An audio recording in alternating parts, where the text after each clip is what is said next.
Hey everyone, welcome to Joygasm's Otaku Tonight. Today, I'm Paul. and I'm Premium Steve. And today we're going to talk about the differences, between comic books and manga. What is the difference, Steve? First of all, pretty easy to tell. The books are backwards. You have one that opens up traditional left to right, and then this is right to left. It reads backwards, essentially. It's because of how the Japanese language is. Now, this manga is a translation, but they still kept with the tradition of doing it backwards. Yeah. And if you open up, they had it where in Japanese text it's up and down for writing. So they have to convert that on these two sides. Yeah. So there's a lot of format differences. Now, this is kind of a bundle up of a whole bunch of issues. These are volumes. Graphic novels. You'll see omnibus is all-encompassing of a story for comic books. Right. Well, it's also the Japanese and the American comic or the Western comics. They release them a lot differently too. Most Japanese manga are released in magazine style, like in a bundle, weekly usually, with a bunch of other stories, with a bunch of other comic books and a bunch of other authors and stuff like that. But comic books here are released differently. So they originally started out coming through the newspaper and coming through those consolidated volume issues. Then they got so popular they released on their own for these paperback versions. Okay. There are subscriptions you can do to these. You'll get like the issues mailed to you, but it's for a specific one. It's not bundled up like the manga.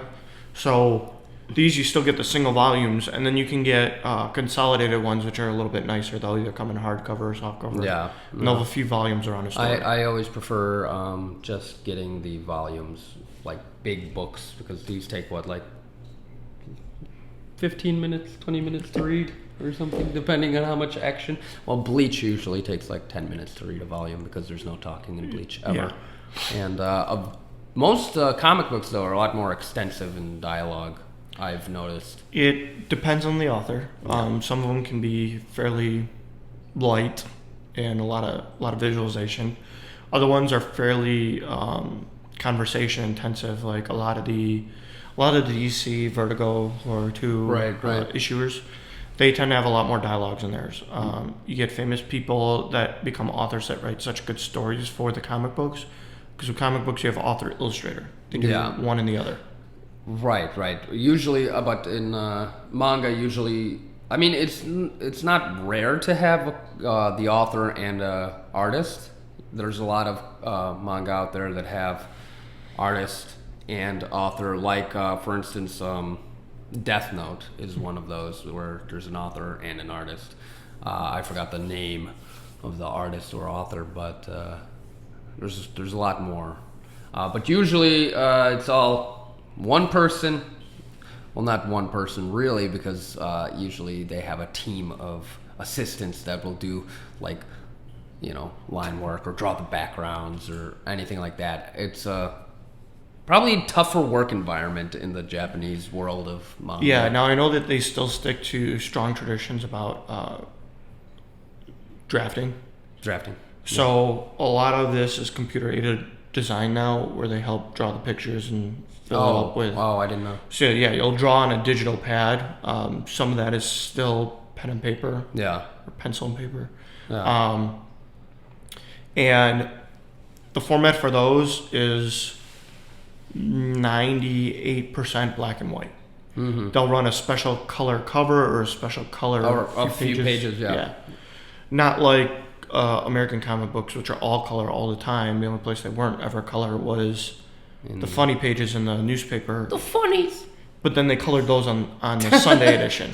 So the Sunday was the big deal because it was colored. Man, color. I don't know. I don't care about color really in comic books or manga. I like black and white. I used to be really big into comic books.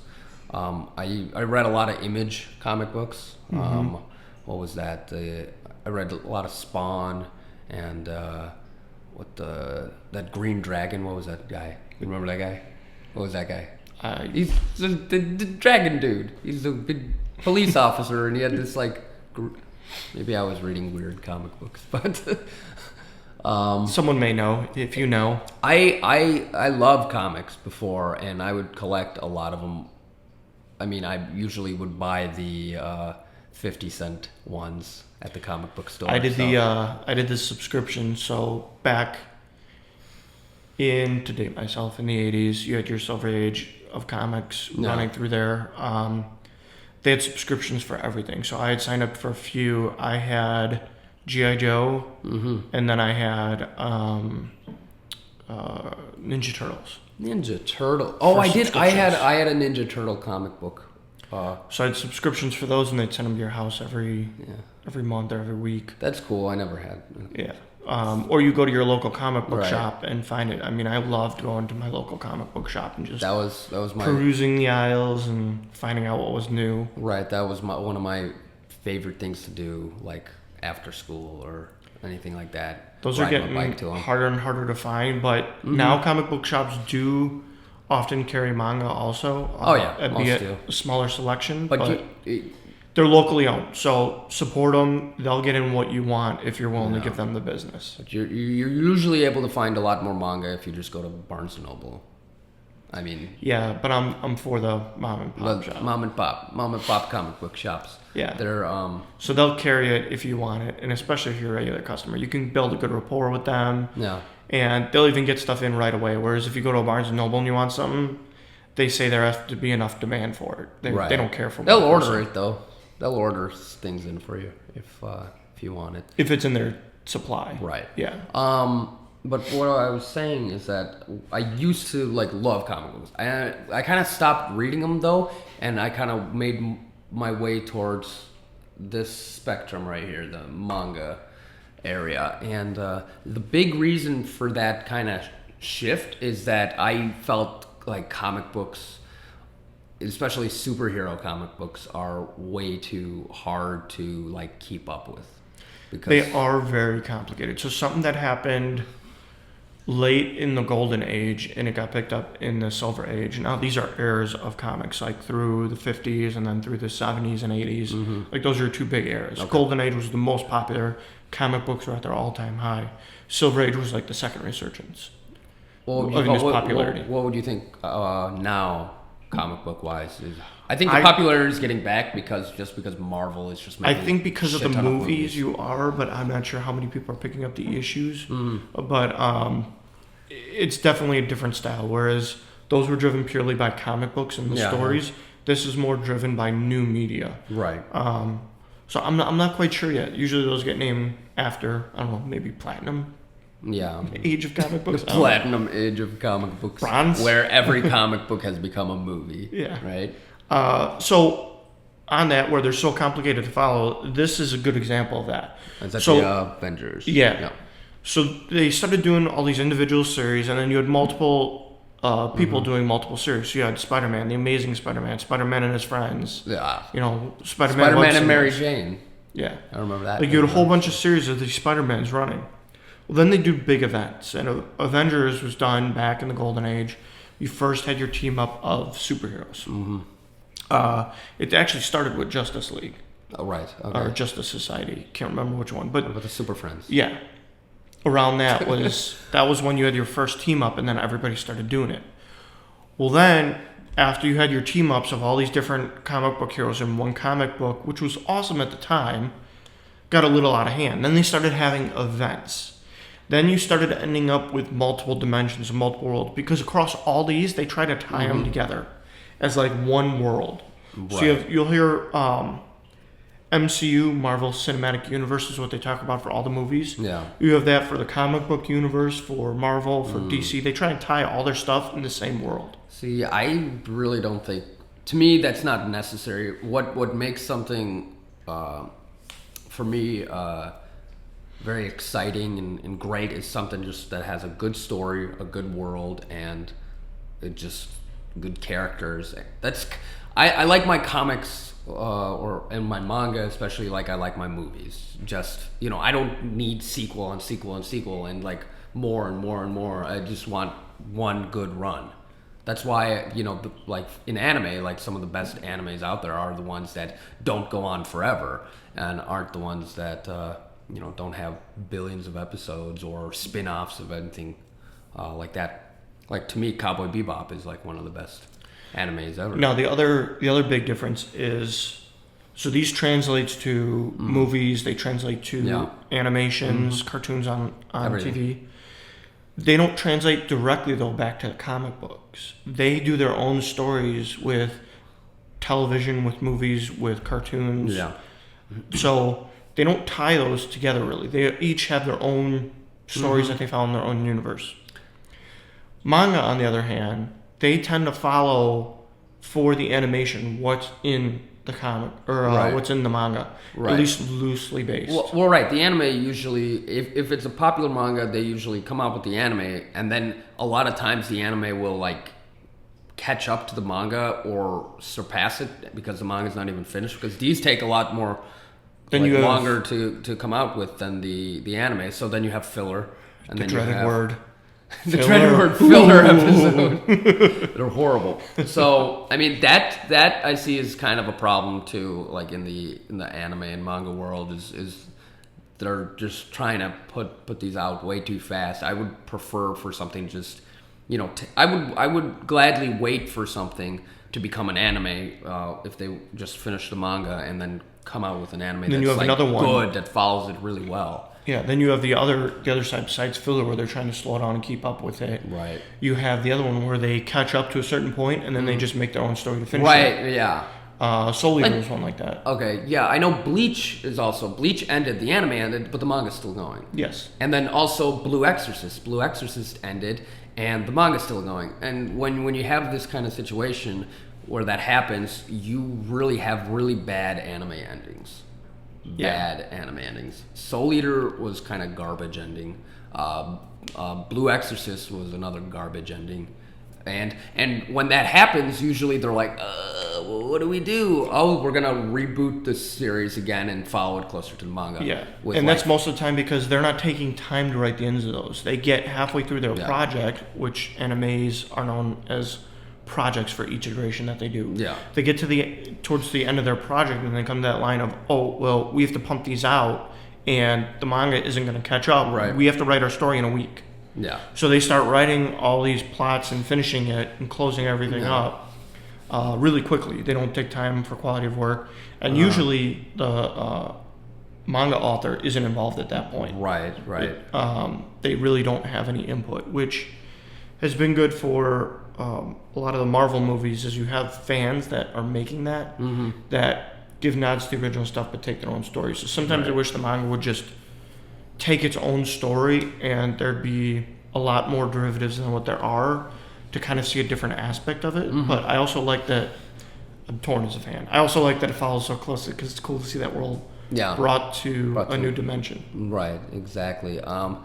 Another thing that kind of drew me away from comic books and more onto the manga is that I feel you'll probably tell me I'm wrong because I know you know a crap ton about comic books, but I feel like manga there is a much more kind of genres, essentially, much more different stories. There's manga about cooking, there's manga about racing, there's manga about basketball, there's manga about football, there's manga about manga. There's manga about writing manga. It's you have they pretty much do anything with it, and I feel like in comic books it's more like the traditional kind of like coming of age, like superhero movie. So they have more that are just stories. Superhero. They have fantasy. They have all that. Right.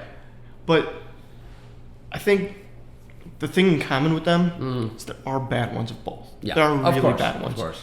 Comic books, I think we notice that more because of the volume of it. They put out a lot more, so there's a lot more bad out there. There's probably a lot more bad manga out there though, because there's a lot more manga out there than comic, I would say. Because Japan, I mean, their culture is like, it's embedded in their culture. I mean, we have comic book stores, but they have like, floor upon floor upon floor upon manga, like all these just like I think you'll see a lot more variety of people reading manga than you will, I think, comic books. I think You'll see it. Japan. I think you'll see it a lot more often in Japan, where you'll see people doing that in public, whereas a lot of comic book fans and people who read that are kind of closet. They read it at home. Right. They don't read it on the train. They don't take it with them. Right.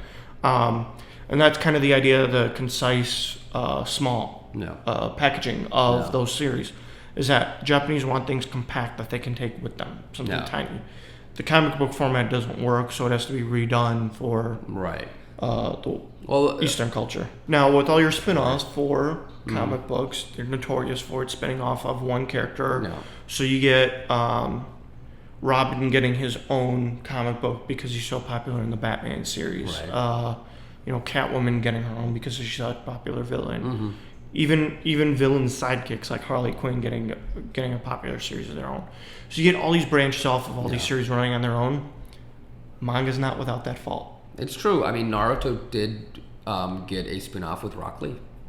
Something like that. But you don't see that as often. And even Attack on Titan falls in different classes. But that's going more into like the newer stuff. Before, back in the day, you didn't have anything like that really. And I do think the popularity and money that it's gaining is an evil that drives some of this. Now, with comics or with mangas, with everything. Yeah. Now, with mangas, that's how you end up with the anime and them trying to pump it out so fast. The attention span and the relevance is so short, just like America, that you have to put it out now when it's popular, or people forget. And then so when they put it out, they try to put out as many kind of things as possible. They try and go while the buzz is going. They try and keep that buzz going, keep it relevant, keep something in the public's eye every few weeks or every month. Maybe the hipsters got it right and follow unpopular things. But is it a necessary evil in that? Because you're following something that you like. If it's not popular, A, it may never finish, or B, it may not finish well. I know a few that have had that issue. That's how essentially in the manga world, how they decide which manga will stay in the magazine, which one won't. I mean, they have, you could, I know in the Shonen Jump, I believe, you could send in like your favorite, surveys, which one you like, and ones that don't, stay in there, they get bumped. They don't get finished. They're gone. So sometimes it's the necessary evil for that popularity to get it keep going. I guess. I mean, that's what brings us everything. But if we want to keep this going, like on Twitter or comment below the OTT manga. OTT manga. Talk about comic books and manga, some of the difference you've noticed. What's your favorite? What's your favorite manga? What's your favorite comic book? What's your favorite character? Which side of the spectrum do you fall? I'm probably here, and I think you're probably in the middle, maybe more towards comics. I'm not sure. Yeah, I like a big variety, but let us know what you think. Yeah. Correct us. Add more. Give us some conversation topics. Oh yeah. We may start doing some shout outs if we get some good topics. We'll call them back. Good Twitter topics. Not Tumblr topics. I don't think we want a Tumblr page. Or Reddit. There's some dark corners. But But on that, what's driven the popularity of comic books and manga is places to meet and together and talk about them. Conventions. And that brings up our topic next week. Conventions. Such as Anime Expo. Which is going on, it would be last week. It was going on last week. It was going on last week. We had a few friends there, so we'll cover some summary from this year's Anime Expo. And Comic-Con is coming up this weekend. And the big thing at Comic-Con, exclusives. So you get all these character exclusives, and I'll be at Comic-Con this year. So we'll have a good summary from Anime Expo and Comic-Con this year, and we'll cover the flurry of popularity with cons. With cons in general, and we could definitely talk about the differences, of course, because anime cons versus comic cons, very different kind of scene. And then you have the big one, International Comic-Con. That's a beast in and of itself. Which it's something else. It's all different. So definitely be sure to subscribe. Check us out every Thursday. And like this video, and we will see you next week with more. See you guys.